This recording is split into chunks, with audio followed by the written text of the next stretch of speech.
Okay, guys, I just took my first loss on the funded account, and this is my first loss in a long time. So it's a bit of a reset, it's a bit of a bump on the road. But I'm going to explain to you guys what my thought process was, like always, on the actual setup of the trade. And let's continue. Let me stop yapping.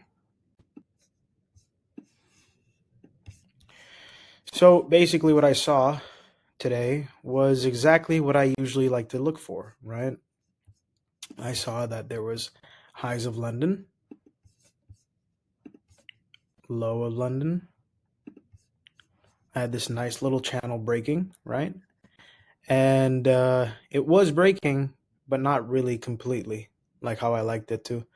So I set up a limit order right over here, or actually it was more like a alert on my phone. It said that it was breaking through, so I got on. I got in with a buy limit right around here, right? Because that's where the high of London was, and here was the low.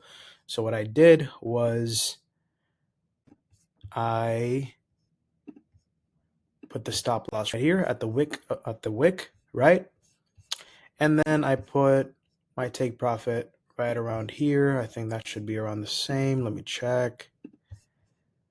And yep, pretty much.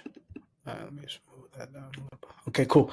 So yeah, I got into this trade. I was up about 50% on this trade, right? 50% to my take profit, mind you, right? So I was up almost like 50%, right? And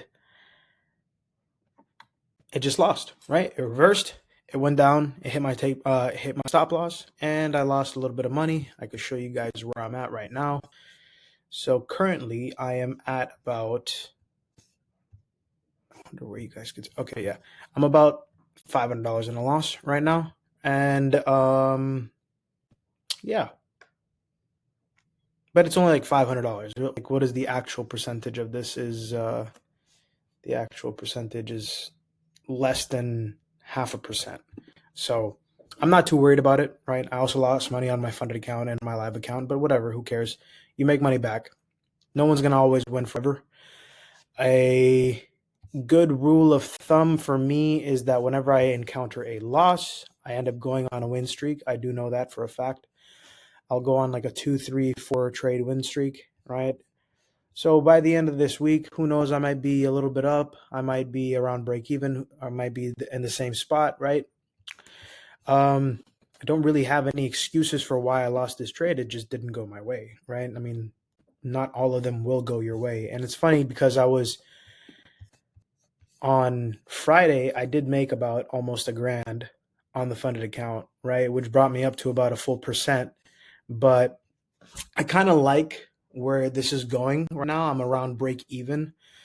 So I'm gonna have to really like reprogram how I'm gonna be working through this funded account, because if I'm only making like a percent, because I'm not used to making more than $1,000 on a funded account, because usually I always deal with 100K funded account, right? So I'm gonna have to really like do a lot of mental shifting of mine, right? This is just gonna be a part of what I'm gonna be doing, and let's see how far I could take it, honestly, because like I know I could pass this account, but it's just going to be like, okay, I need to be able to do this in the next like month and a half, 2 months at the latest, because stretching it is just bullshit. It's stretching it even more. There's no reason to, right? And yeah, all I have to do is basically make back $401, which is honestly nothing. I could do it right now if I really wanted to, but there's no such thing as revenge trading. No reason to revenge trade, right? Took a loss, take it on the chin, walk away, come back the next day and make some money, right? That's basically what you're supposed to do. You're not supposed to overcomplicate things for yourself, right? This is a process, and you're going to have to just take that process and keep going at it. This is good for you guys too, because now you get to like see how I handle drawdown, right? And then that's my dog. You guys can see like how you're supposed to navigate through drawdown, how you're supposed to like if it affects you mentally, right? All that stuff. Like right now, it's not really affecting me mentally because I do know that I'm only like down $400 in general. So yeah, just gonna chill out, wait until tomorrow. If I see something tomorrow, I'll get in. If I don't see anything tomorrow or the next day or whatever, I'll just get in when I think it's the right time. And just stay tuned, keep watching the progress, and we'll talk soon.